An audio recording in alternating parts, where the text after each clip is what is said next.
Change begins from within. As easy as it is to look outside of ourselves and want the world to change, the truth is, it never will if we remain the same. This podcast was created for changemakers like you who want more love and connection in your community. Today, you are going to hear stories that will inspire you and also challenge you to be the change. We are going to go deep, my friend.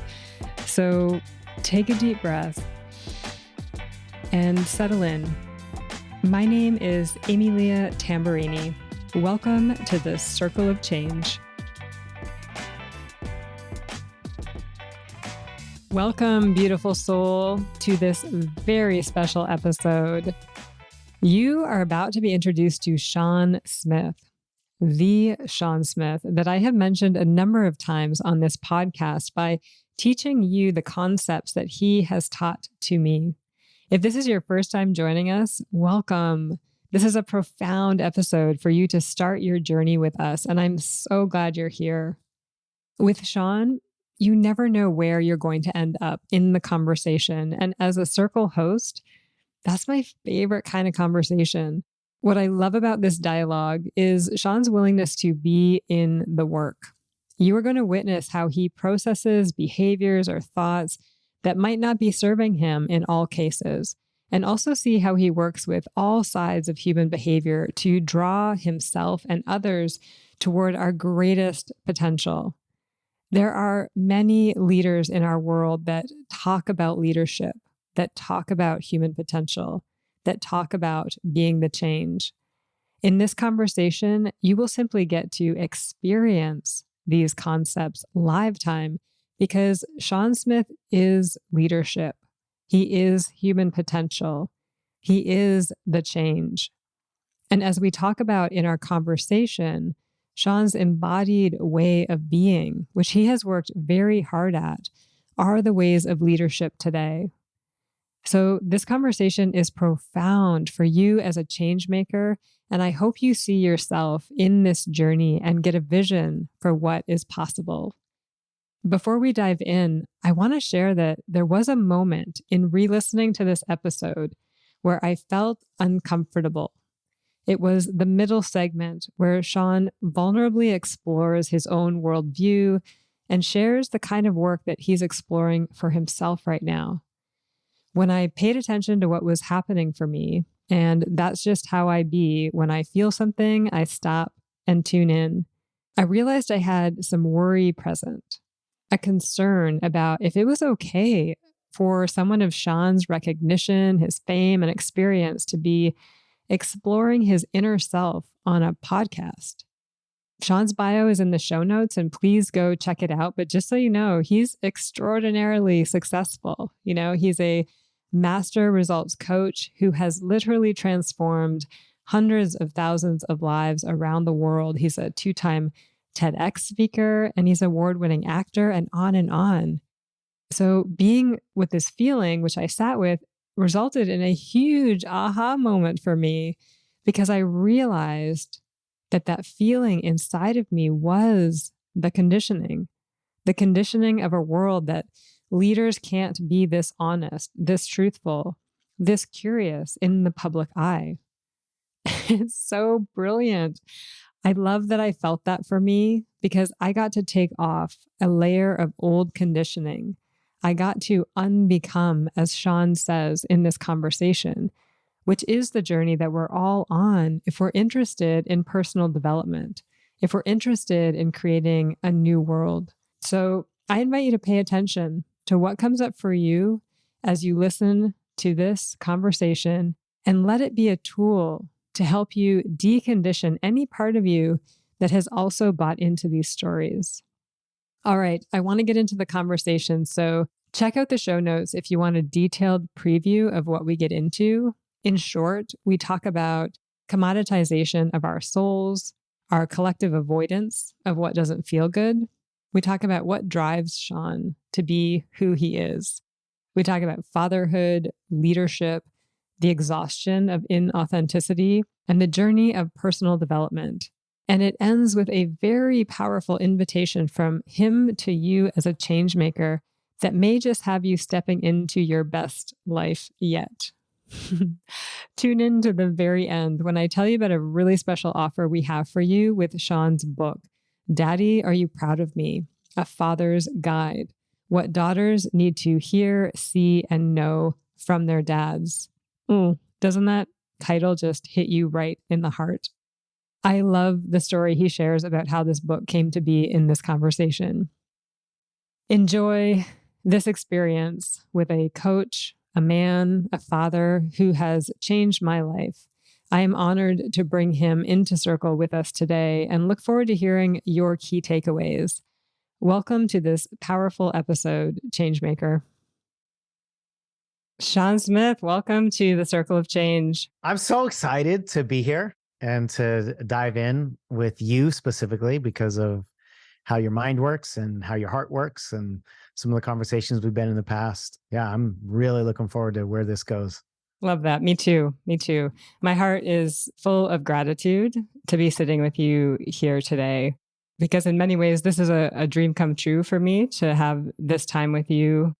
So the listener knows I was first introduced to you, Sean, in a Speak and Write for Impact training with Lisa Nichols. And I was instantly impressed with your skill of getting to the heart of any matter, whether it was like stage fright or fear about booking a speaking gig or whatever it was. You honed into the heart of what was happening underneath the words people were sharing, and then expressed in such a beautiful, poetic, and direct manner, which seemed to make the whole world make sense to me. Wow, that's cool. Yeah. And I love that I've been able to continue to tap in to you and your community through your 5-day ECCP training, coaching training, and then now entrepreneurial school or e-school.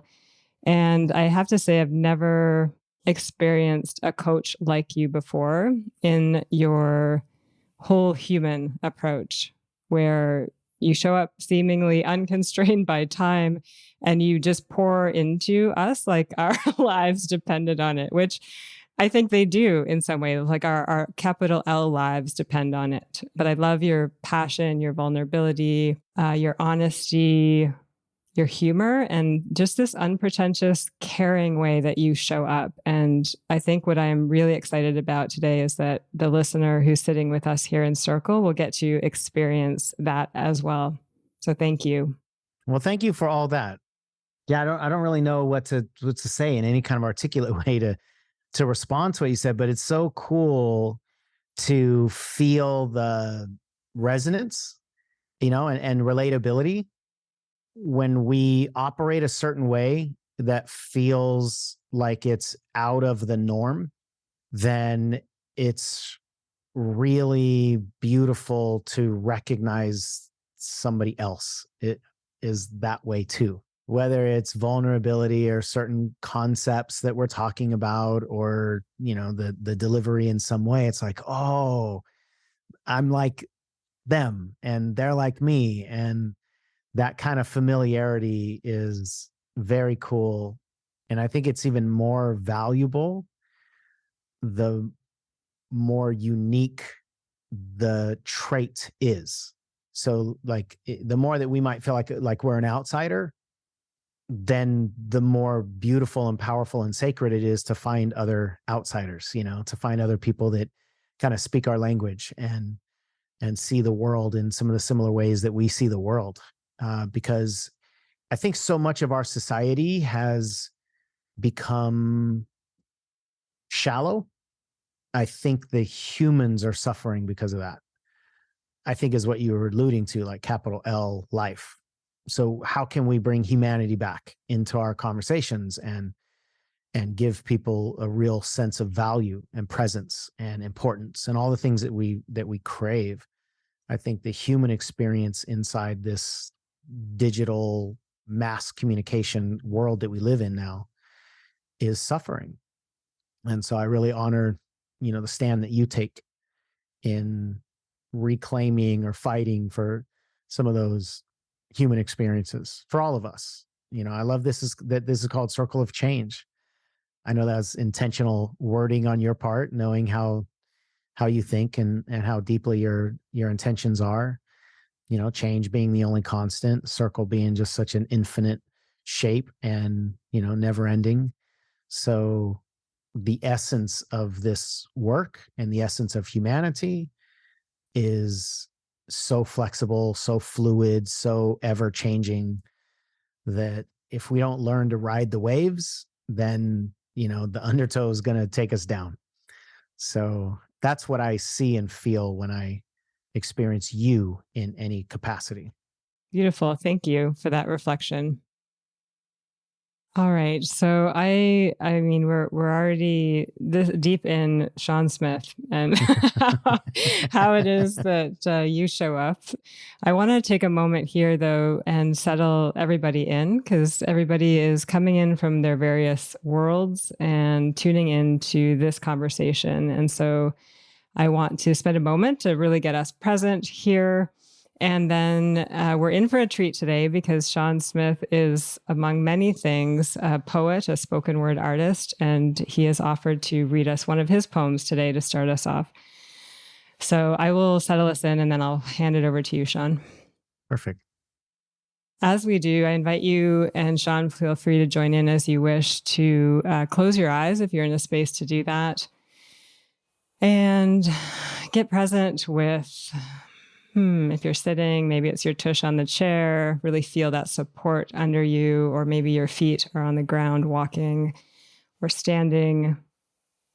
And just sense into that feeling of support. The present moment is so sacred. This is where capital L life happens. And so rarely do we find ourselves here. We are often in the future, in the past, and it is this moment where life happens, where we have choices and where we make the best out of what we have. So I'm going to invite you to take a few breaths in, and on each breath, give you a slightly different focus of where to tap into. So we love the big belly breath here. So big belly breath in. And as you exhale, I want you to check in with your physical body. What are you present to in your physical body? And on your next big inhale and exhale, you need to tap into your emotional body. What emotions are present with you today in this space? And then another big breath in, tuning into your mental body. What thoughts are you present to in this moment? And maybe you want to end on another big inhale and maybe a noisy exhale to let it all out. Let out what doesn't need to be here with you right now. And also just to accept what is here. And don't make it mean anything.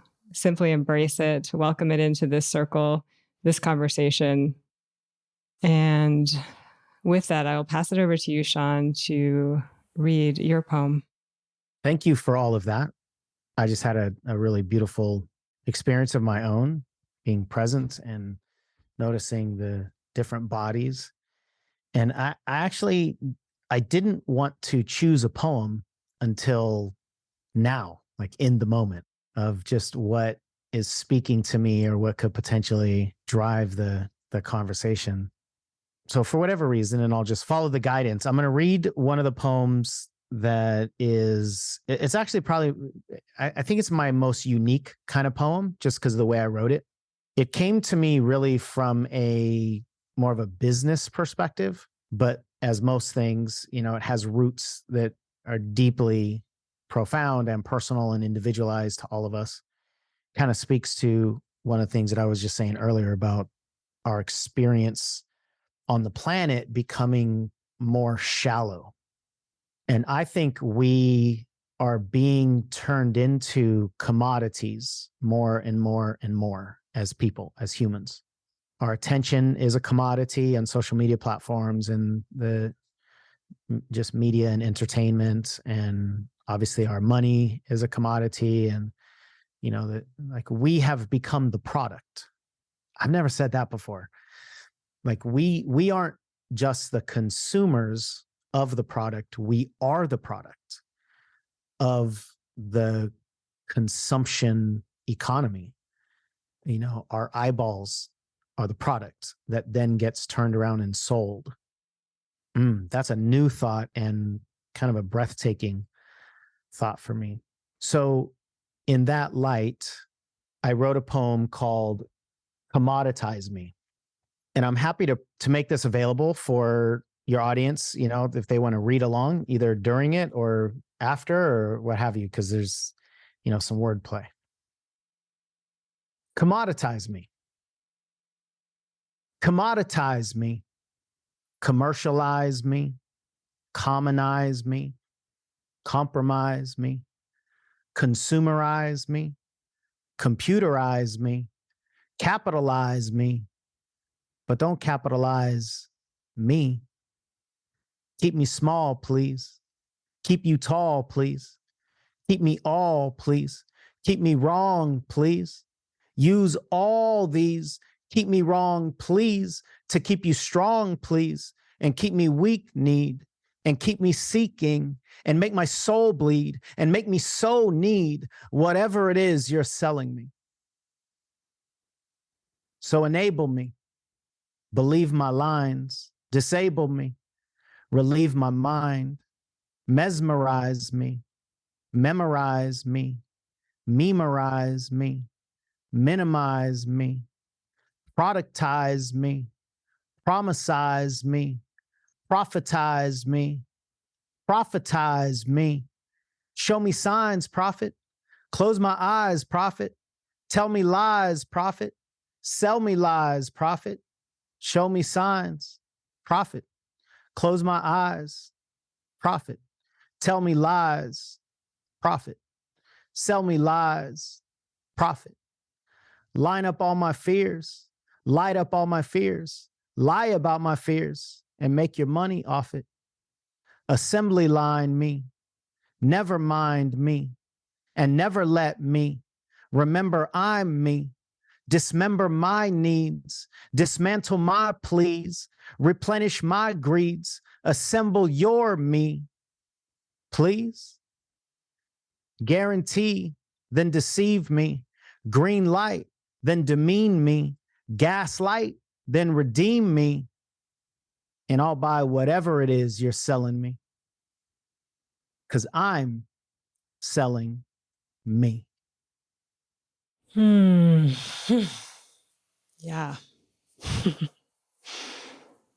You are an artist of words.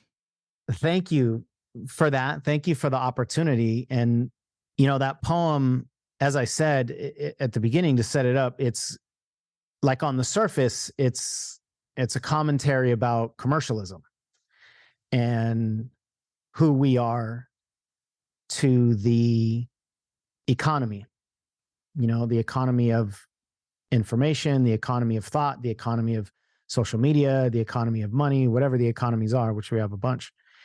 We have become commoditized, but because we are commoditizing ourselves. In the world of personal development, we're asking to be commoditized. We're both in the coaching industry, and what do so many coaches demand is some kind of one-size-fits-all approach. Actually, I had forgotten about the impetus of this poem until just now in this moment. I just remembered. I was talking about how in the coaching world, so many people just want a recipe that they can easily and almost effortlessly and comfortably fit themselves into. And if there's a recipe out there that will work with your ingredient and my ingredient, then we are interchangeable. And if we are interchangeable, we are meaningless. Because I can take my life out of the recipe, replace it with your life, and the recipe still works the same, still tastes the same, still looks the same. Then how valuable are yours and mine ingredients? They can't be valuable if they're interchangeable. So in our quest to make things easy, we minimize ourselves and we show up to the table saying, my ingredient is not important enough to be the main one. So please overcompensate with some recipe that is so powerful and so guaranteed that my unique ingredient matters so little that it'll still work regardless of who I am and what I do. And that devalues everything that we've been through as a human. It devalues all of our unique stories and our unique lessons. It devalues our past. It devalues the very things that we should value the most. So for a lot of us, we do this. We're commoditized because we ask for it. We ask to be sold things that treat us like commodities because a lot of us just don't want to do the messy work. And yet, of course, you know this, you and I have talked about this in many ways. Mm-hmm. That's the only work that matters is the messy work. You know, the recipe needs to be built around the most important ingredient. And the most important ingredient is the human. I mean, everywhere we go, we're there, right? We are the only constant ingredient in every recipe of our lives. So we're the most important one from that standpoint. And yet, so many of us dismiss our value. I believe it's because we just don't want to look at ourselves. You know, we don't want to acknowledge. We don't want to embrace the good and the bad, right? Because we're programmed that loving yourself is not okay. And so we're programmed that beating yourself up is totally okay. And that's the way that we operate, you know? So we're in this situation, I think, by society's programming. Not that this is new in the internet world, but the internet world has just sped it all up. But we're kind of just swished around. You know, I mentioned the undertow earlier in a wave, like an ocean kind of reference. When we're just bouncing around that undertow, we just want it to stop. You know, like whatever we can do to stop and gain our sense of orientation. And so we don't do well with the turbulence of life. And yet that's the only way that we can actually find stability. Real stability, sustainable stability, is to embrace and then deal with and then heal with the turbulence of life first. That we are so unique and fluid and ever-changing and dynamic. You know, it's always fascinated me when I made this connection that everybody would agree that humans are constantly changing. I don't think anybody would dispute that. And yet, most people want static rules that never change. Like in the coaching industry, people want to know, okay, when a client's dealing with a divorce, what do I do? You know me now, Amy Lee. I'm like, first of all, I suppress my immediate desire to cuss. And I'm like, who's the person? I mean, what are we talking about, right? Like there's so many variables that I want to know in order to begin a relevant answer. But that's not what we humans tend to want. We just want the rules that we can count on all of the time that apply to humans, which are just infinitely dynamic, you know, beyond our capacity to understand even, right? So it's like we want rules that never change that apply to humans that never don't change. And I think that's why so many of us struggle, is because we're committed to finding static rules in a dynamic human experience. I mean, I agree with you 100%. And I have some perspectives on why that is. And I would love to know more about what's going through your mind in terms of that. Please. But it feels like First of all, on the commodity on your poem, and I want to make sure there's an opportunity in this space up front for you to tell a bit more of your story, in that I really want people to connect with you and understand, the worldview that you're sharing with us today. And I do find that just hearing more of your story is a way for people to really connect and find the threads and understand. So I want to dive into that. So I don't want to go too far down this road, but on the commodity, when you were reading that poem, I was like, oh, well, we created that. We created that as humans. And for my viewpoint with the communities that I get to work with and the work that I do in trauma healing, it's like all of this stuff and the society that we have built to support the stuff and the not looking within and the not really seeing the human is a way for us to stay safe. The illusion of safety, at least. The illusion of safety, exactly. And I think it's an unconscious thing for most people. And it's almost an automatic nervous system response that we've just allowed to be what runs us, instead of really being able to pause and check in and be like, wait a second, is this really my full being at play, or is this some shrunken, hidden, scared version of me? And is that what's guiding my needs out there in the world? I agree 100%. I think we're so driven by immediacy and urgency. For whatever reason, I just got this visual of, we're driving in a car and the bridge is out in front of us, but we're so focused on the pothole, a few yards away. How many of us will do everything we can to avoid the pothole and then go over the cliff because we were focused on the immediate avoidance of a blip. And because of that, we create and experience a catastrophe. And to put that in the context of life, by the way, what do you mean by capital L life? Immediately, it's intriguing. I want to hear the story behind that. For me, capital L life is like us living from our true essence and really tapping into these gifts we have that you shared a little bit about as we started, and just living from that place freely, with humility and grace and gratitude, and just full on showing up in all that we are in our authentic way. To me, that's capital L life. And I think most people are living small L life. That just came to me. I don't even know if I've ever defined that before. Really? Yeah. That's cool. I love as you know, obviously the in the moment creations and connecting of the dots. So to take that analogy of the avoidance of the pothole in the road and then going over the cliff, to put it in life, in terms of our just human experience, we live so much of our lives in avoidance that then the avoidance becomes the normal.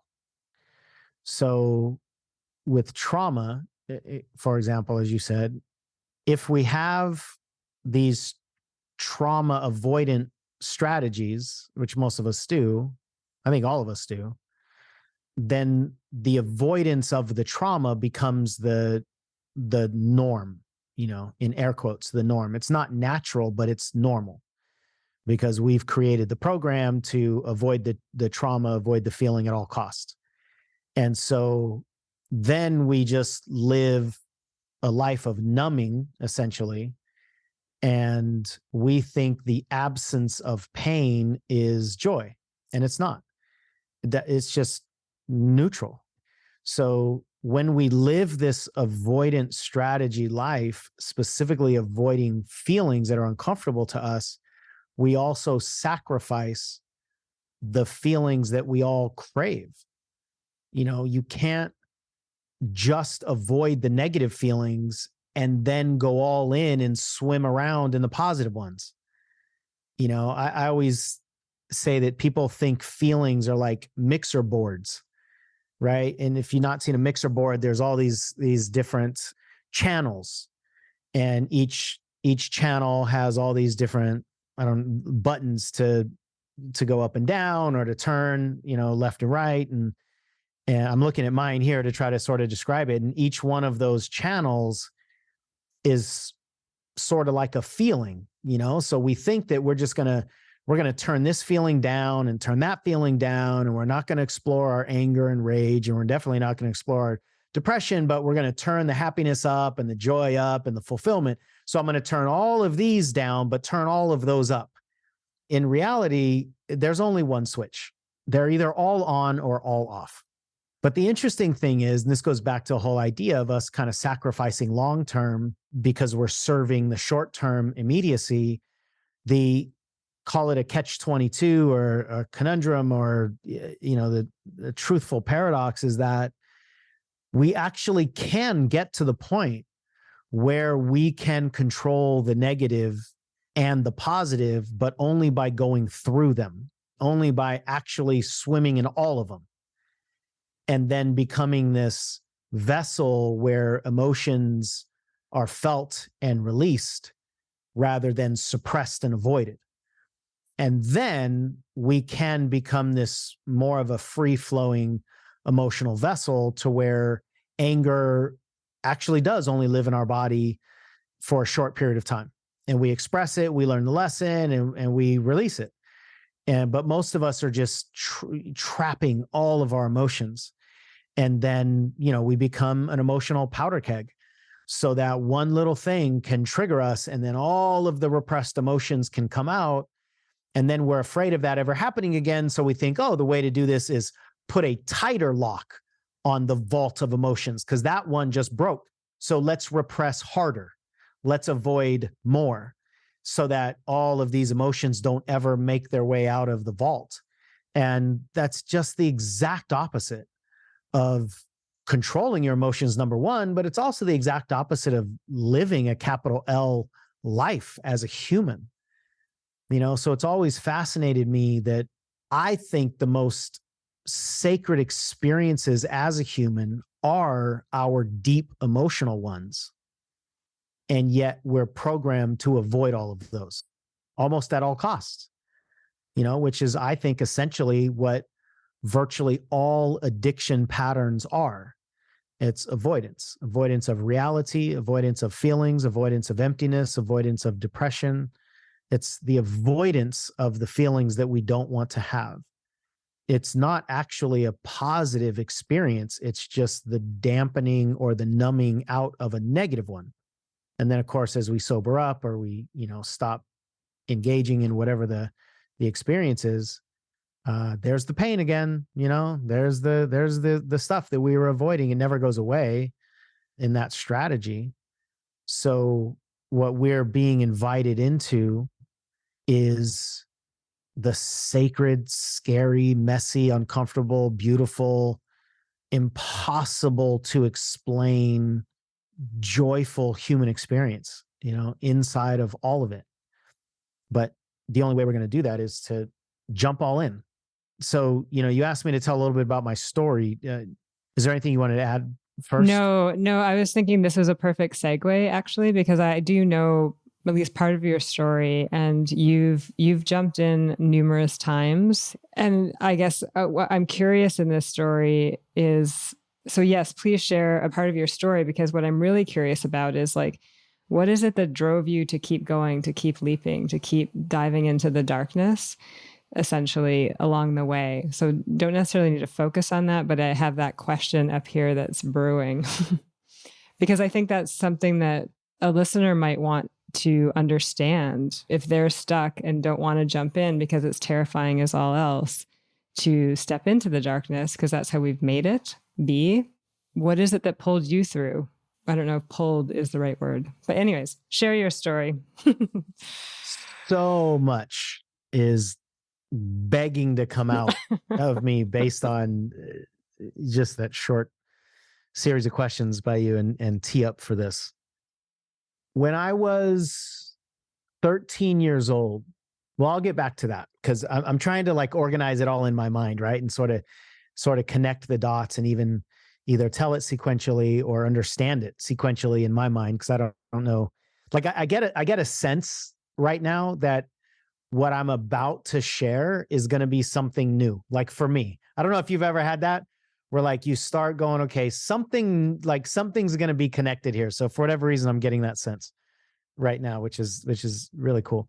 So when I was really young, my earliest memories were trying to understand how the world works, which certainly doesn't make me unique. That's what we're all doing early on. But I think I was trying to understand it from I feel the emotions bubbling up inside me.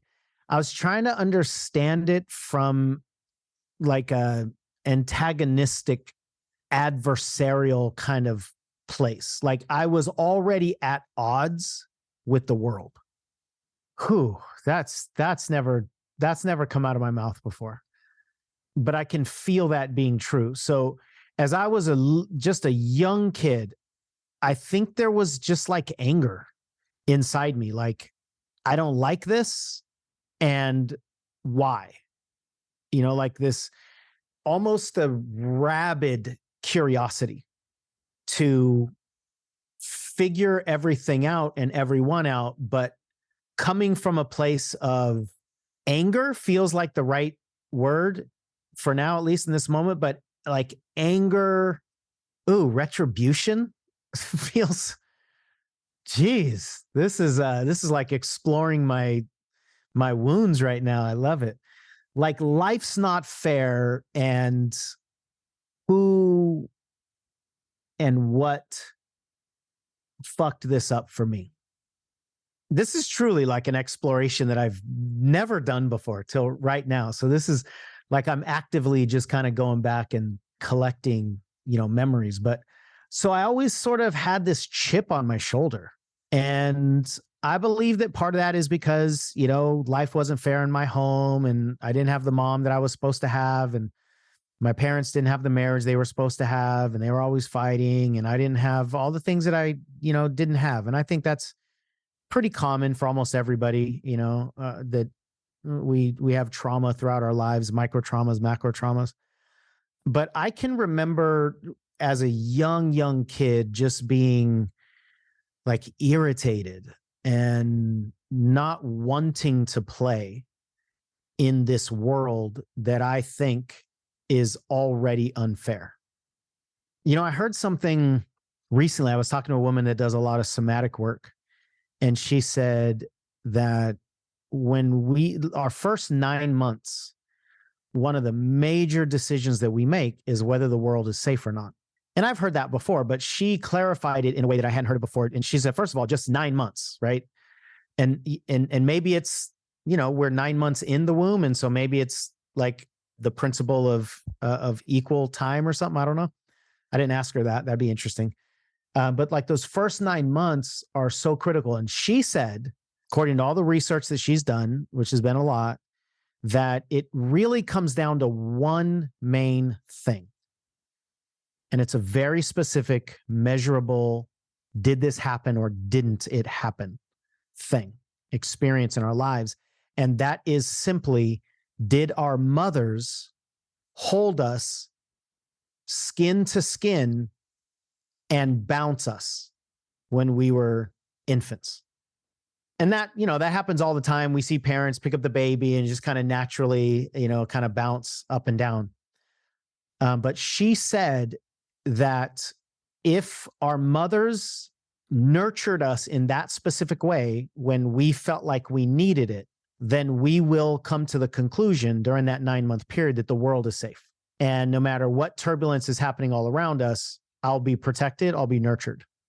And of course, that comes first from our biological mother, ideally, if that relationship is there. If not, then the mother figure or whoever is fulfilling that. But if not, then we decide on an unconscious level, as you said earlier, that the world's actually not a safe place. And so therefore, I need to watch out. I need to either fend for myself, or I need to protect myself from these people who are going to harm me or not protect me, or whatever decisions that we're making at a deep unconscious level. Now, I know my mother didn't have the capacity to nurture me the way I wanted her to. And I've done tons of work in my relationship with my mom, and I'm happy to answer whatever questions, come up that are relevant about that.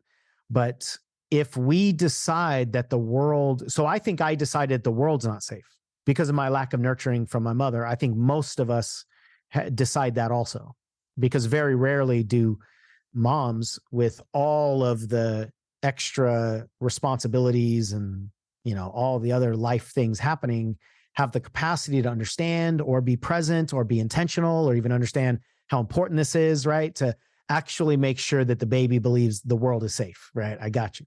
So I think all of us come out of our childhood scarred and traumatized to some degree. And what she told me just makes sense to me. So fast forward now a little bit. So I grow up with this adversarial relationship to the world, and I'm irritated by it, and I don't like it. It's like somebody needs to answer for this. Like, who did this, and whose fault is it, and how can I protect myself from it? And so I think because of that, I developed a lot of protective social mechanisms, where I didn't go out and play with a bunch of people. I didn't like sleeping over other people's home. Like, I just wanted to really control my experience. Now, my mom was intensely traumatized as a young girl, abused in every way imaginable. It was her body that produced me, nurtured me for the 9 months I was inside her womb. And then it was her body that nurtured or didn't nurture or couldn't nurture when I was born into the world. And so, I had this decision that I just got to do this on my own, whatever this is. I got to live on my own. My parents are clearly not taking care of me as parents. So I'm going to have to just take care of myself. And so I think I developed this introverted just worldview, I guess, or being. And then when I'm 13 years old, I developed a lot of success through sports. I was extremely good as a young baseball player. That's how I got my sense of belonging. That's how I was celebrated.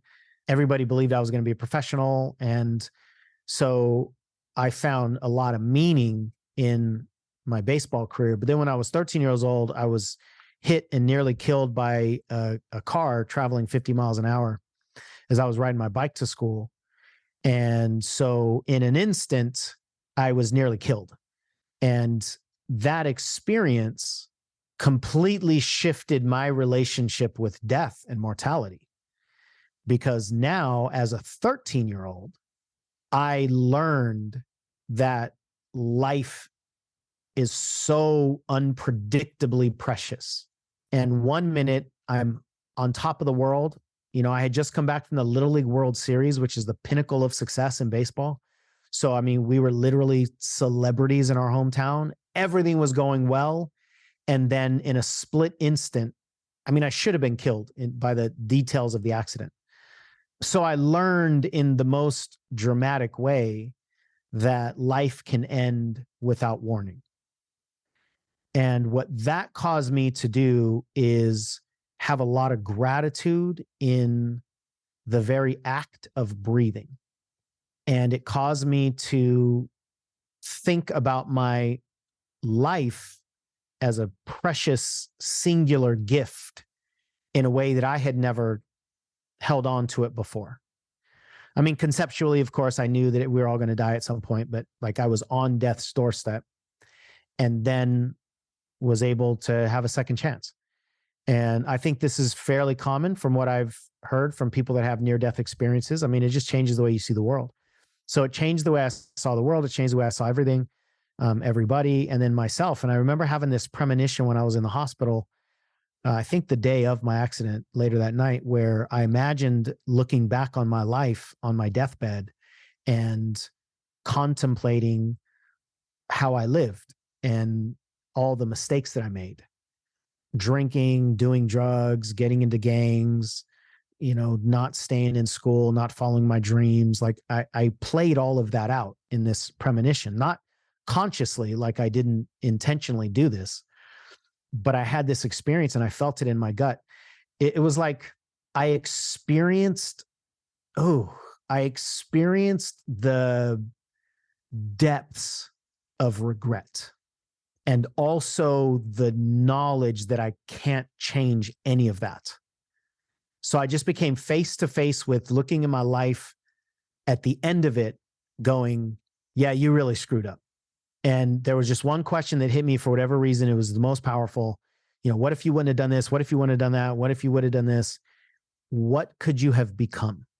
That's the question that ripped my guts out. What could you have become? And that was an extremely formative moment because I made a decision and a promise to myself that I will not take this life for granted. And I made a ton of changes in my life immediately. And then over the course of the next several years, as I was growing up, I started changing friends. I was running with the crowd that ended up being in gangs and drugs and, that kind of criminal behavior. I was hanging around those people. I made a bunch of shifts. And I think ever since that moment, which was 36 years ago, I've been driven by that fear of regret that was so intense in the moment that anytime I think about it, I can immediately feel those emotions starting to bubble up. And so because of that, I wanted to live, and I didn't ever want to sacrifice any moment of consciousness or presence. And so, I've only been drunk one time in my life. And the main reason that that I decided to never drink and never do drugs is because I never wanted to disengage. I never wanted to sacrifice an ounce of my consciousness, especially if there was the possibility that I might do something when I wasn't fully conscious and present that I will regret for the rest of my life. Like I have a friend of mine in high school who was drunk and they were racing down the street, him in another car. He had his girlfriend in the car. He hit a tree. She survived, but either one or both of her legs were amputated. And I just thought, he's going to live the rest of his life with that on his consciousness, that because of him being drunk, there's a woman that no longer has her legs. Or obviously people get killed. And like, I've been so afraid, like deeply afraid of regret, that the idea of failing pales in comparison to the idea of regretting.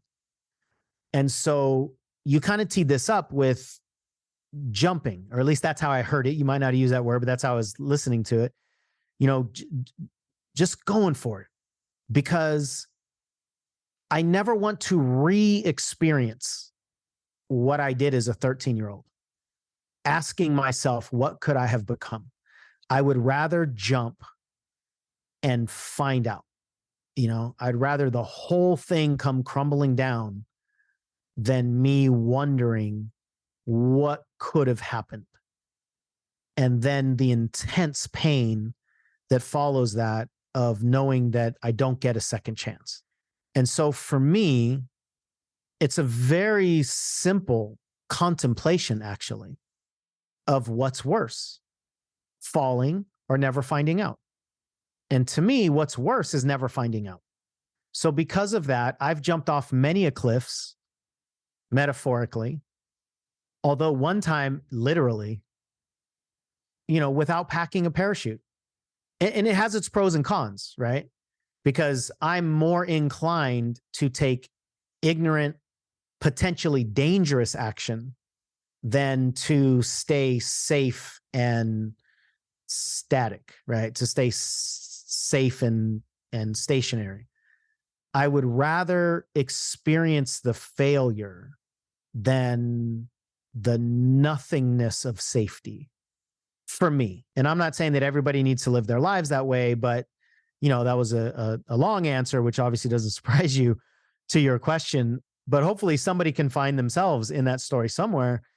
But it's all driven by my fear, deep-seated fear of regret.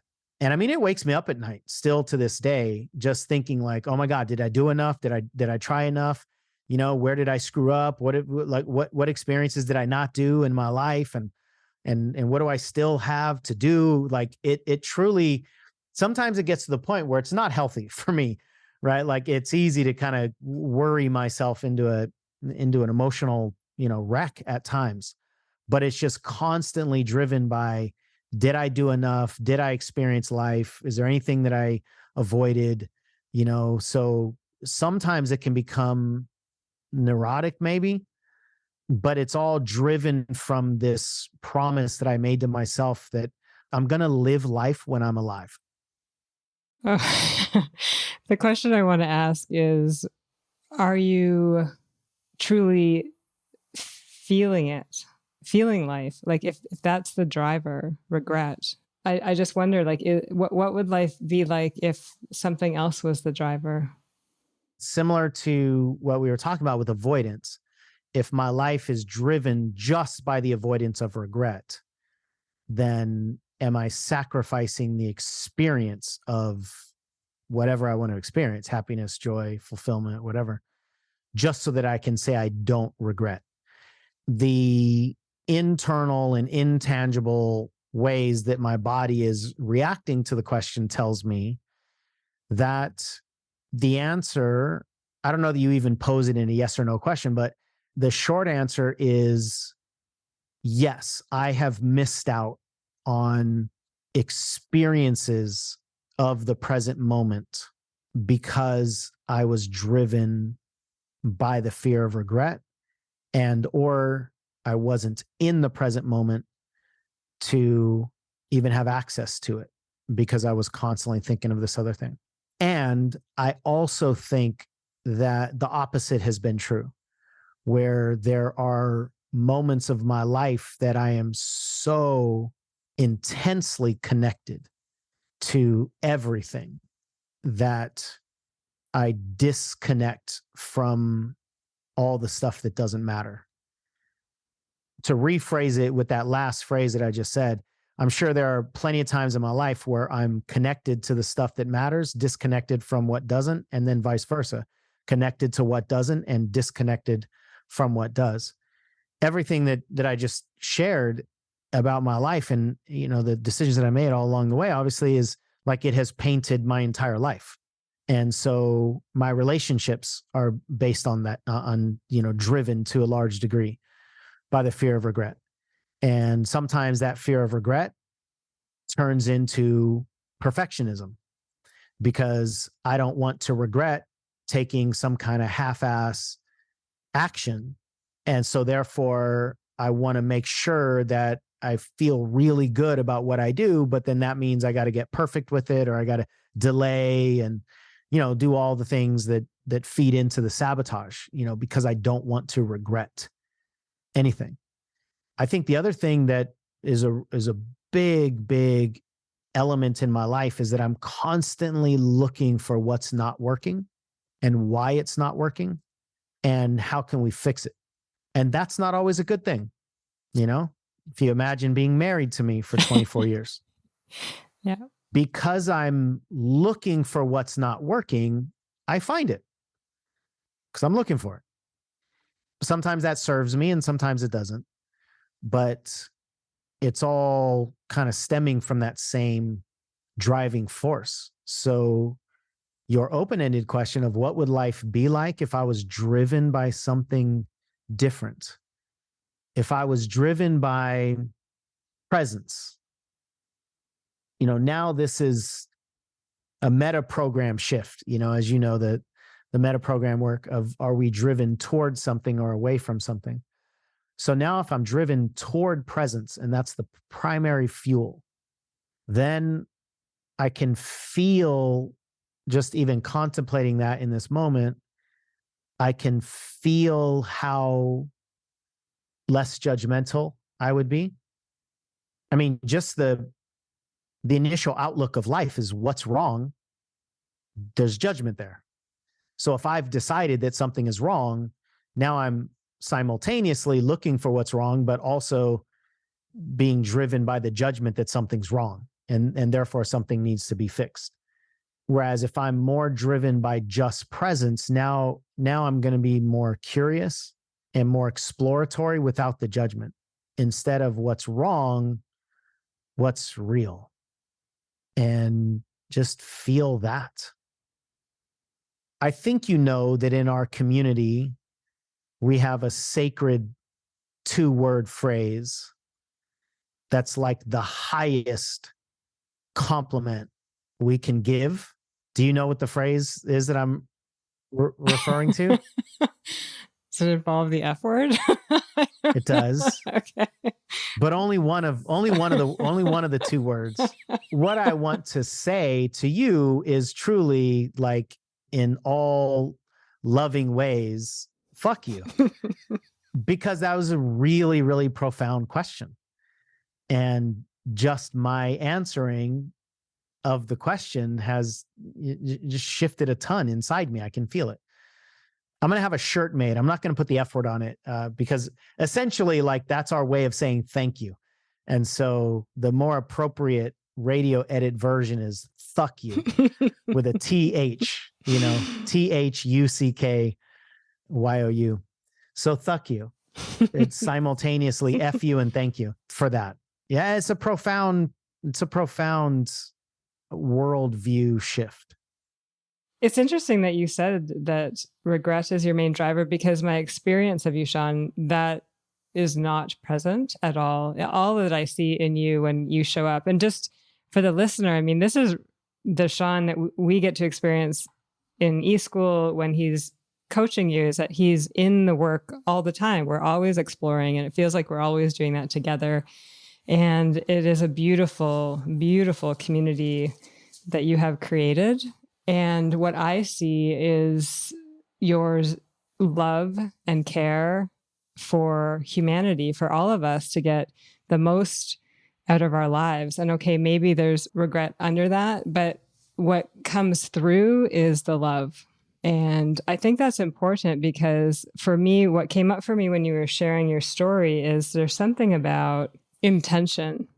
I think if your intention in the work that you do was coming from a fear-based place, it would land very differently. And it doesn't land like persuasion or forcefulness or desperation. It lands like an invitation into this most beautiful, miraculous world that you are very intimately involved in. So I just want to name that for you, and just for the listener as well, to know that, yeah, that's definitely the experience. And I don't think I'm the only one. I really appreciate that. Yeah. And my life isn't full of, what's wrong with you and what's wrong here and all of that. So it is kind of interesting to just recognize and for you to reflect back on it, that's where I, kind of told the story from. And as you just said what you said, if I'm, presenting a little bit more of a kind representation of my journey, there's been this confrontation of the worldview that something's wrong. And so a lot of the work that I've been doing with myself over the last 10 years, I would say, is recognizing that initial judgment that something's wrong, let's go find the problem, and shifting it to just exploration and curiosity, and not coming from a place that something is wrong and needs to be fixed, or someone is wrong and needs to be fixed, and just coming from more of an exploratory essence. With that kind of exploration, then I think there's an embracing that is super powerful and important. So we can come up against something, whether it's something with ourselves or other people or in our relationship or in our programming, and just embrace the reality that that's present and not judge it right away. Because I do believe that when we come from this place that something's wrong, someone's wrong, something needs to be fixed, then we do manipulate more. And we do try to take probably a little bit more from other people, because now we're coming from this place of deficit. And that feeds into my life's not fair, I'm not fair, I can't win, good guys never win, story that's been operating my entire life. So I do believe that I have stabilized so much of that judgmental place that still operates, but once upon a time it operated almost unchecked and unchallenged, where everything was about proving. I think early on it was proving that I'm enough, proving that I'm okay, then proving that I'm one of the good people, whether it's I'm one of the good men, or I'm one of the good white people, or I'm one of the good Americans, or I'm one of the good fathers, or whatever it is, right? Again, I appreciate what you just said, because now I'm looking for that, right? Now I'm looking in my life where I've made a lot of those changes, where it's not immediately like, who's at fault, who's to blame, who's going to pay. And that just keeps me in the deficit constantly. And maybe that's why retribution was a word that I said earlier that I'm positive I've never said before in relationship to my childhood or upbringing. But like this vengeance of, somebody's got to pay because my life's not fair. And that's just not a good place to operate from. So I do think I've found a little bit more harmony in experiencing gratitude and releasing some of that judgment that's fueled by what's wrong and don't regret, and redefining what life wins are, capital L. I feel like I'm in this place. So I'm 49 years old. I mean, that's really old. It's the oldest I've ever been. True. So it's the oldest I've ever been and the youngest I'll ever be again, going forward, right? So getting ready to change the tens digit of my age for the fifth time of my life just has me contemplating different things. And along the lines of this whole conversation we've had so far, I'm redefining and recommitting to what is important to me and caring so much less to what's not. I'm so thankful for you in this line of questioning, because one of the things that I really truly don't care to energize is regret. I mean, because regret is such a nasty, like, emotional disease, because it lives in the what if world of make believe, right? Right. And so that means there's a never ending supply of it. We can always beat ourselves up. There's another word that I'm searching for. We can always make ourselves miserable with the what if game, especially when we're doing that with the past, because it can't change. So, what if I would have been a better dad? That's something that's real for me. My daughter's 20 years old, so she's been in college for 2.5 years, and I really went in on myself about all the ways that I was a shitty dad, and what all the things that I didn't do and the things that I did do that's worse, or that's should have been better, and all that.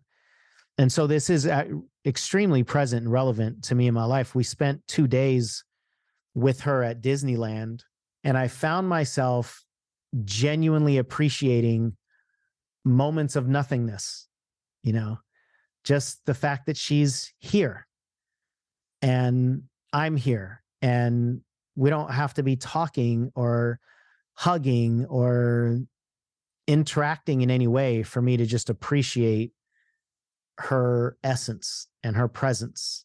So there were a couple times I actually took some pictures of her just walking. I was behind her, just like walking, and I just take the pictures of the back of her head, and she was walking next to her boyfriend, and like, there's so much joy in that moment if I search for it, rather than all the things that didn't happen and aren't happening, and all the should have beens and all that stuff. Because I also know that I put a lot of pressure on our relationship, my relationship with her, if I bring all of my regrets and my guilt into it, right? And then I need her to tell me that I was a good dad. And I need her to tell me that I did everything okay. And I need her to like reassure all of this, potential guilt and regret. And so that's actually something that I dealt with in therapy for a long time over the last several years, is me not dumping my regret onto her and make her pay for it. Oh, geez. I mean, that's super deep and real and present for me. So anyway, thank you. Was that question number one? Oh, you're so beautiful. Oh, I just want to say that I appreciate your willingness to be so vulnerable here and open, because I know that that is healing. Many people, I think, listening into this episode, they're going to see themselves in you and be able to tap into something inside of them that maybe they couldn't name or put their finger on. And you'll allow them to release that, or at least start exploring and getting curious. So I so appreciate your willingness to dive into the places you've divin. What is the word? I don't know. Something. I like divin. Divin. I'm going to use Divin that into. one. Yeah. I appreciate that a ton. And I think we as leaders, I think there's this call for vulnerable, transparent leadership in a way that we haven't needed as much as we need now in society. I think there's so much fakeness in our social programming, but also in the internet. And I mean, things can literally just be made up and presented as the truth, right? So there's so many false experiences that I think one of the best things we can do as leaders is just give people real experiences, whatever it is. If somebody can see themselves in our own mirror, like, we reflect and then we have the courage to share. And because of that, they have the awareness, to your point, whether it's an invitation, a seed that's planted that might not grow for years, or an immediate aha breakthrough, or just the feeling of safety or familiarity, like somebody else out there is putting words to my feelings. That kind of leadership is actually the simplest kind of leadership, but it's just also the scariest, because it means, we're showing our guts to the world. Right. Instead of being I'm a neurotransformational coach, I've done all this work, I've got my shit totally together, and which doesn't stink anymore. Which doesn't stink. Yeah. Yeah. I think you're right that people are craving this right now. We need it as a society, because that other life doesn't feel so worth living anymore. And I really feel the exhaustion in the communities that I get to tap into, that people are just tired. They're so tired of all the falseness. And there is a lack of knowledge of how to be real and what is required to show up as authentically as you have in this circle. I just want to highlight what you said. One of the most powerful lessons I learned from a friend and mentor of mine years ago was the concept that nothing is as exhausting as living an inauthentic life. I don't know that I've heard anybody besides her use that word until now with you. I think it's such an important word to recognize, that when we are living an inauthentic life, I mean, essentially we're living a lie. We're presenting ourselves to the world in a way that's not true. So, and I don't mean that to be dismissive or shameful, to anybody listening, but it's the truth, right? Like, if we're not telling the truth, we're telling a lie. And so, just like telling a lie, right? Like, if I come home at 5 o'clock because I was out, cheating on my partner, and I tell them, well, I was at the liquor store, And then somebody else goes, oh yeah, I was at the liquor store right then. Like, what were you buying? Now I got to lie on top of that lie. Oh, well, it was the other one down the street, right? Oh, really? Okay, cool. Well, show me the receipts. Oh yeah, well, I have the receipts because they didn't give me any. Man, they gave it to me, but then I put it in my pocket. I don't know where it is. Oh yeah, well, just get your pants out, right? Like one lie requires the next one. Yeah, Then it stressful. requires the next one, and then it requires the next one. And then I got to remember what the original lie was that all these other ones were built upon. Over the course of time, when we're doing that constantly, it is thoroughly exhausting. And we don't do it in an exhausting way right out of the gate. We do it in a way where early on in our lives, something happens and we're like, okay, well, I'm never going to try to sing again because I just got yelled at or I just got embarrassed or somebody laughed at me, right? So now we suppress our desire to sing. That's inauthenticity because we actually want to sing, but we don't allow ourselves to. But at the time, that's not super exhausting. But then our desire to be seen that's suppressed now manifests in our fear of speaking. And then it manifests in relationships. And then it manifests in our, work later on. And it turns into a fear of visibility. And then it turns into imposter syndrome. And then it turns into a fear of intimacy. And that's when it gets exhausting. But it's exhausting in these little micro steps. And that's also what makes it hard for a lot of us to turn around and go, oh, now I have to unravel a million micro steps. Yeah, I don't want to do that. It's actually easier to just keep this up. At a certain point, it's like the inauthentic identities that we've created are easier, at least immediately easier to keep feeding than to let all of it go and go on this deprogramming journey and unbecoming journey. Personal development is not about becoming anybody as much as it's about unbecoming everybody that you're not. I just saw I think it's attributed to Michelangelo I think he did the statue David, if I'm correct. And I saw the quote yesterday. Somebody asked him, how did you sculpt David? And you said, everything that wasn't David, I just chipped it away. It's like that concept of we're just chipping away everything that's not ourselves. And the good news is we put it there at some point in time, consciously or not. So we can actually chip it away. But the idea of chipping it away is emotionally terrifying because we've lived inside the protection of all of that clay for so long that it's scary to be exposed. But the exhaustion underneath that clay is also incomprehensible for us. And then when we break away and we realize we don't have the weight of all of those things, that's when we go, oh, yeah, that was worth it. That was worth it. And I think we have to go through that process in small chapters, and it's just an evolution of willingness, really. So going all the way back to the first question that you asked, I think each one of us will get here in whatever way we get here, and our details might change, but we have to get to the point, I think, to where living inauthentically is just no longer an option.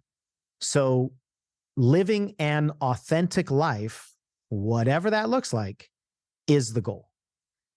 So that when we show up authentically, we win, because that's the point. It doesn't mean that we need to show up authentically and then people buy our product. We need to show up authentically and then we find our soulmate. We need to show up authentically and then we lose all the weight.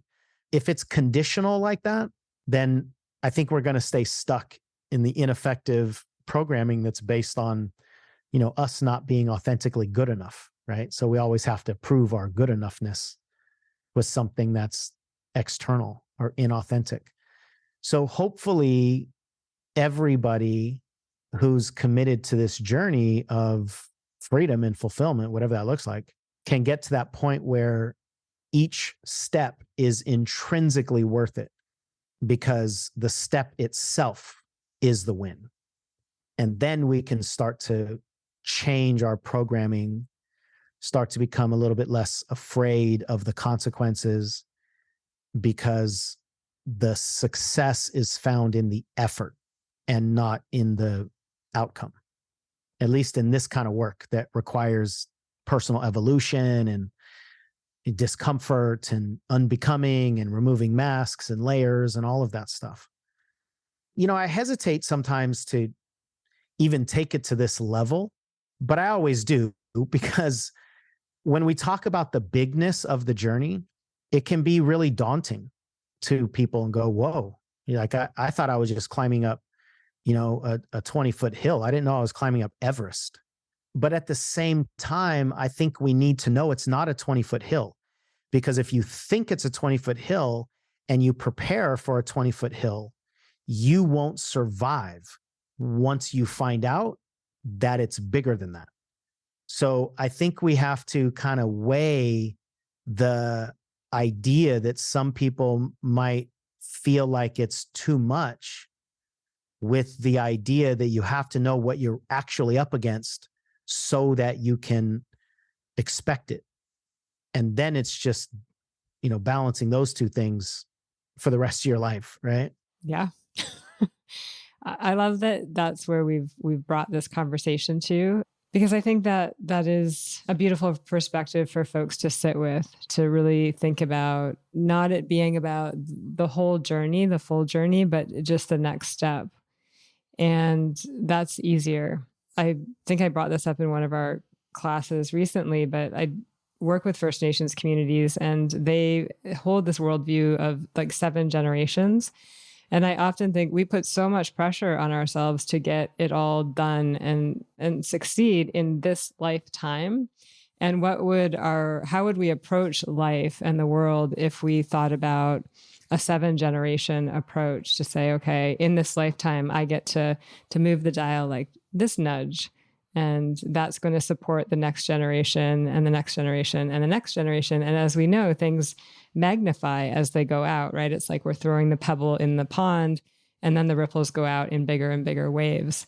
And that's really what an approach that I've tried to embrace in this journey, because there are days where I'm like, like I'm done, like enough with the learning and growing already. Right. Already did that. Yeah. So thanks for bringing us there. I do want to just leave, if there's anything else you want to share on that. There's your book. You did talk about parenthood. And so I don't want us to not leave time for you to mention that. And then I have one final question really about being the change. And that's a whole other topic that I hope we can explore in another conversation. So I have those 2 things in my mind, but is there anything else that is in your heart that you want to share in this moment? Yeah, the 7-generation concept is really powerful. What immediately comes to my mind is systems work, and the work that you do with the communities that you serve and the institutions of oppression and power and all those things that are operating in society. Like racism is one of the things that you and I have talked about. And if I make it my goal or expectation to see the end of racism in my lifetime, then I'm just going to be miserable, because it's probably not going to happen.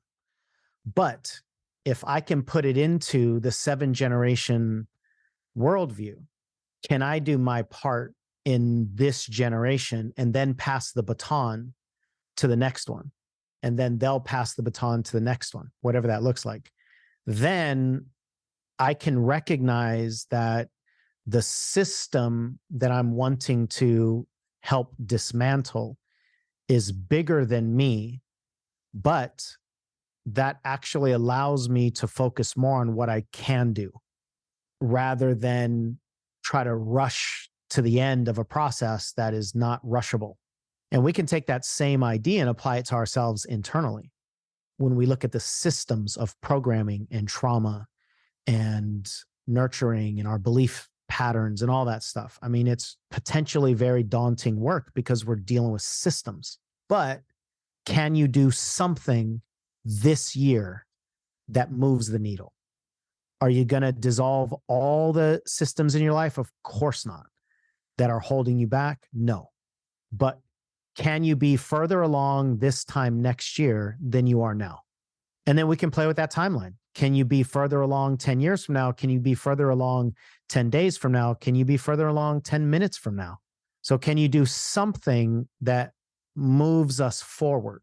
And if we can focus on that progress and then protect that progress by continuing, taking one step at a time, whatever that looks like, almost all the time for almost every single person, we're going to go further that way than if we commit to making these quantum leaps and everything is focused on that. And we get artificially motivated and we don't really experience life during the journey, nor do we experience fulfillment if we ever succeed at that quantum leap goal, because it's just not based on foundation. So I love that generational outlook. My book, it's a very sacred project for me. I know you've seen the cover of it. This cover is super meaningful to me. It's a picture of me and my daughter when she was probably 3 years old, I would guess. I remember we were in a hotel room and we were just having this moment, and here we were, nose to nose, and my wife got a picture of it. And it's just so precious. It's truly just a collection of my life's work. This doesn't feel like my content. It just feels like my soul's obligation to share. And the short story of it is that I've been coaching for nearly 18 years. The majority of my clients have been women, and the majority of the topics that I would coach women around, primarily in the entrepreneurial world, would come down to self-esteem. The fear of rejection is a self-esteem issue. The fear of failure is a self-esteem issue. Like almost all of the internal sabotage is actually a self-esteem issue. So we would virtually always land on that conversation. And then the more that I would explore, I recognize that for women primarily, the self-esteem conversation starts with dad. Even more specifically, little girls want to know, I think at an unconscious level, if their daddy is proud of them. And I just heard it over and over and over again in all my coaching calls when we would explore the depths of self-esteem, that I started saying to friends of mine, like, somebody's got to write a book for dads, like, because all these women that I'm coaching, it all goes down to their dads, and their dads didn't tell them that they're proud of them, right? Their dad said, I love you and good job, or they celebrated their success when they succeeded in sports or school or whatever, but they never, like the women that never were told or felt unconditional pride, that's the issue that they're still wrestling with. And it shows up in business, and it shows up in relationships, and it shows up in body image, and it shows up everywhere in confidence and all of that. And so I was having a conversation with a friend of mine, and she goes, dummy, that's your book to write. And I was like, oh, maybe, right? Okay, guess so.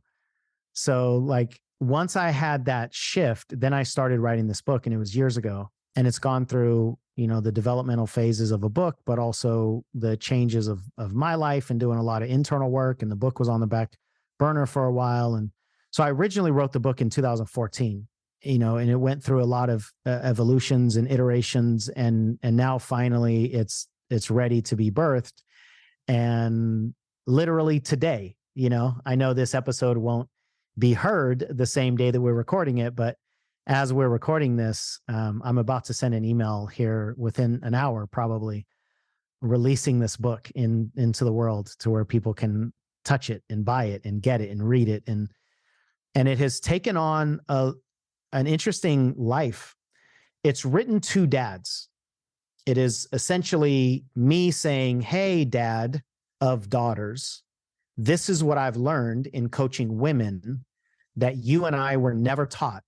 So make sure you say this to your little girl. Don't say this to her. Show her this. Don't do that. right? It's written as a guide, but as a reporter. These are not my theoretical ideas. I'm reporting back what I've learned, exploring the female mind for over a decade. And so it's written specifically to dads. So the title of the book is Daddy, Are You Proud of Me? I don't know that I actually said that. I kind of alluded to it, but the title is Daddy, Are You Proud of Me? Because that is the question.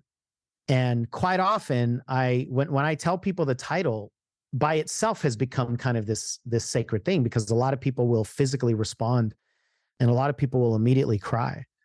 I had this cool moment where I went paragliding with a guy on vacation. He was my expert, and we spent the time gliding, 15, 20 minutes down the mountainside. And we got down and he's like, so, what do you do? Or we were talking, throughout the time. And I told him that I was writing a book, and we had landed, and he was folding up his parachute, and he's like, what's the title of your book? And I go, Daddy, Are You Proud of Me? And then I started to tell him about the book, and he literally put his hands up and he goes, wait. He's like, time out, man. And he was like almost unstable, and he looked like he might fall, like literally might fall. And he had glasses on. He took his glasses off, and he immediately had burst into tears.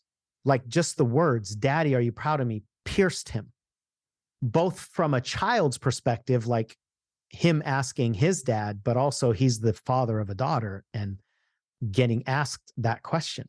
So this book has kind of taken on a sacred sort of dual life. It's written specifically to dads, but the majority of the people that have read it have been women. And it has become like this healing vessel for so many women. And I think the reason is actually this not written for women. So it's like the best way that I can understand it is like women are reading this book and listening in on a coaching conversation with me and their dad. And there's something that's so beautiful about that. So many women are saying, like, this healed everything. I had somebody recently say, this book healed my entire relationship with my father, and he never knew. Like, she never talked to him about any of it, but her whole relationship changed. Even in me sharing some of those stories, I don't share these stories like it's my win. Like, look at what I did, right? Remember that little kid that wanted to prove himself? Look at what I did. I truly don't even have that feeling. It's like, yeah, this is the work. This is the work. I just learned. I coached a bunch of women and put what I found in a book and said, hey, dads, this is what we need to know that we're not taught. So the subtitle is A Father's Guide of What Daughters Need to Hear, See, and Know from Their Dads. So the whole essence of this book is I want it to be healing. I want fathers to heal. I want men to be brought into a conversation that they might not otherwise be brought into if it was just about them, but they might pick up a book that's about their daughters. And I also want two people. I want a father and a daughter to be looking at the book and both say, that book's written for me, right? I want the daughter to find herself in the question, Daddy, are you proud of me? And I want the father to find himself in being asked the question, Daddy, are you proud of me? And so I'm like massively proud of what the book has become. And it truly has just, like taken on a sacred life of its own. And I just need to get out of the way. Oh, I have to tell you this. I know I answer every question with depth. We'll just put it that way. That's what we like here. Good. So I was talking to a friend of mine, but who's also this deep work coach a couple of years ago, and talked to him about the book. And I'm like, I don't know if I'm good enough. I don't know if I, am I going to hit bestseller? Am I the champion for this message? Like, I don't know. It was all just different versions of I'm not good enough. Right. And then he kind of listened and was laughing. And it pissed me off that he was laughing at me as I was saying this, but he was doing it in kind of a way that resonates. He's like, I know what you're going through. Right. But he goes, let me ask you a question. he's like, you're asking if you're good enough for this message, right? If you're good enough to teach this message. And I was like, yeah, I guess if we boil it down, I just don't know. I don't know if I'm the guy. I don't know if I'm the author. I don't know if I have credibility. Here I am writing a parenting book. Does that mean that I think I'm a good parent? Right? Like, what if I suck as a parent? What if I mess my kids up? Like, I don't have the authority to write a parenting book. I'm going through all of these things, And what would my daughter think now that she's 20, that I'm writing a parenting book on how to father? And what if she's like, well, he shouldn't be writing this book? So I'm going through all this stuff. And he just shuts me up and he goes, if I were to ask your message, if you are good enough to deliver it to the masses, what would it say? I was like, damn. Yeah. It would just tell me to get the hell out of its way. And as I've contemplated that and talked about it with various people, I feel like our messages choose us, and then our job is just get out of the way. If we would just stop trying to keep the beach ball underwater, our message in our belly, because we're contemplating all these egotistical, insecurity-driven fears. Like, what if we just decided, oh, I was chosen for this, and I just need to not stop it. Then it changes everything for me, because now my enoughness is not at stake. My enoughness was already decided by the fact that the message chose me. So that's done. We've already passed that phase of contemplation. Now it's just like, how much effing time are you going to waste in the way? And so finally, my answer is none. Like, literally from this day forward, none. Yeah. Yes. Hallelujah. And what I would say as like a takeaway to the listeners, your message doesn't have to be a book. It doesn't have to be a poem. It doesn't have to be a play. It doesn't have to be some entertainment kind of product. It doesn't have to be anything in particular. If you have a message, my invitation to you, only because this has been so profound for me, is what if that message is not for you? What if that message is only in your head so that it can be delivered to somebody else? And now the question is, how long are you going to keep somebody else's breakthrough in your body? Because I do believe that the lessons we learn in life are not ours to keep, they're ours to teach. So teach it. And we never know who needs to hear it. We never know who's going to watch the video and not comment on the video, but fundamentally change their life. We never know. And I always love the concept of the lighthouse, right? The lighthouse can't see the boats that it's rescuing, but it shines its light anyway. And at some point in time, the boats will find their way to the shore if the lighthouse keeps its light on. So what if the fact that you have a message in your belly means you have to get it out just for the sake of getting it out because somebody else's breakthrough is currently in your belly? Get it out. Then that changes everything. Hopefully. Oof.